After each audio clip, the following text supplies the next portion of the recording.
देखिए बच्चों, क्वेश्चन है, कह रहा है कि thin solid disc of 1 kg is rotating along its diameter. तो अगर एक सॉलिड एक्सिस है जो इसने डायमीटर के अलोंग रोटेट कर रही है एट ए स्पीड 1800 आरपीएम, तो इनिशियली 1800 आरपीएम पर थी। By applying an external torque 25 pi newton metre for 40 second, the speed increases to 2100 RPM. तो इसकी स्पीड बढ़ा दी गई, 2100 आरपीएम कर दी गया टॉर्क लगा के।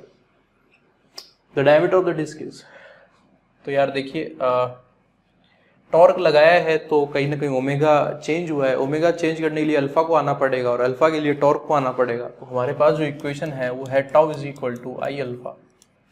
टाउ कितना लगाया था उन्होंने 25 पाई, आई तो आई, अल्फा क्या होता है delta omega by delta t. तो यहां से देखिए 25 pi is equal to I, delta omega is omega final minus omega initial by time taken.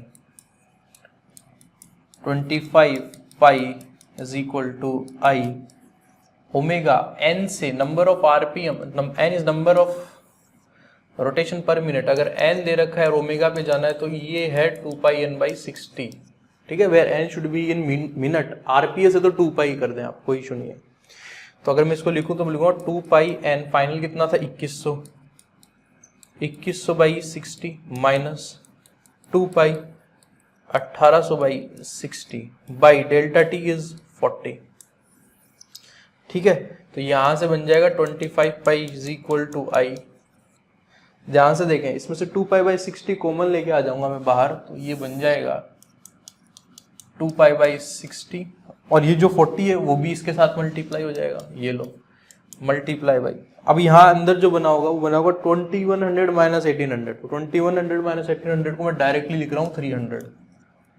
ठीक है, 0 से 0 से 0 से 0 गई, ये गया 2 टाइम्स, ये गया 2 टाइम्स, ये गया 2 टाइम्स, तो 2 इससे आ जाएगा।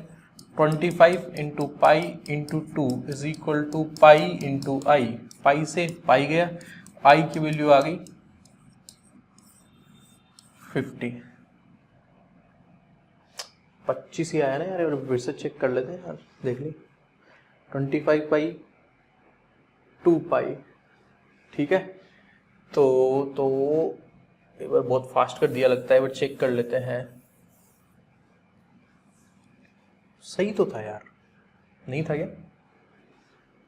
नहीं, देख लेते हैं यार। 25 pi is equals to I, 2 pi by 60 तो कॉमन लिया था और ये 40 ये रहा, और 2100 में से 1800 गए तो 300 आ गए, 2 जीरो से 2 जीरो गई। ठीक है, देखो ये 3 टू जा कितने होते हैं 12, 6 4 जा होते हैं 24। हाँ, तो इन दोनों को काटने के बाद में 2 बनता है। ठीक है, पाई से पाई गया तो ये बन जाएगा आई इज इक्वल्स टू 50। सही तो आया था यार, और सारी स्टैंडर्ड यूनिट तो केजी मीटर स्क्वायर। ठीक है, अच्छा आई इस डायमीटर एक्सिस के अबाउट लिखिए किसी थिन डिस्क के लिए, कितना आ जाएगा ये बन जाएगा I is equal to M R square by 4 which is equal to 15।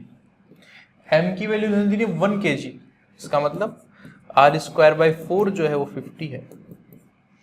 ठीक है, और आर स्क्वायर बाई 4 अगर आपके पास में 50 है तो there is something issue.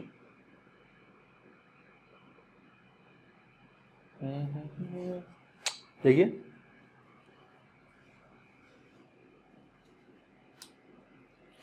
diameter axis at a speed of this 25 by pi omega final minus omega initial भी कर दिया था, आई की value I 2 pi N by 60। बात तो ठीक ही जा रही है सारी की सारी। 2 pi N by 60 into 40 second ही लगे ना यार इसको। Yes, 25 that is 2 pi by 60 into 40 into 300। तो यार ये कितना हो जाएगा, अभी थोड़ी सी कैलकुलेशन मिस्टेक आई थिंक कि R square is equal to कितना आ गया 200, ये सॉल्व नहीं हो रहा है, ठीक है। एक बार वापस करते हैं, आइए देखिए 25 pi is equals to I 2 pi by 60 तो कॉमन ले लिया था मैंने, व्हाट हैपेंड,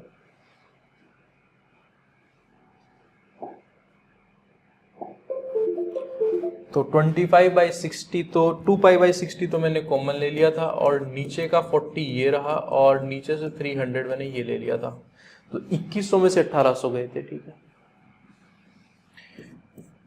ये लो यार 2 जीरो, आराम से कर लेते, 20 पाई आई 2 पाई इंटू 3 बाई 24, ठीक है। तो ये बन जाएगा हमारे पास में 8 और ये बन जाएगा 4। तो आई की जो वैल्यू है वो आ गई 25, 4 बोले तो 100 पाई, इससे भी ये भी काट दो तो आई की वैल्यू आ जाएगी आपके पास में टोटली 100 kg मीटर स्क्वायर। अब मेरे ख्याल से आ जाएगा आंसर, है ना। तो आई डायमीटर एक्सिस के अबाउट लिखी जाती है mr square by 4 which is equals to 100, mr square is equal to 400। यहाँ से देखो बच्चों m की वैल्यू 1 है, तो r की वैल्यू आ जाएगी 400 का रूट लोगे तो 20 मीटर, और इससे डायमीटर पूछा है तो इसका डबल कर दोगे तो आ जाएगा, इसका डबल कर दोगे 20 का डबल बोले तो 40, तो 40 मीटर आंसर आ जाना चाहिए आपका, ठीक है। 40 metre is the correct answer, yes it is correct.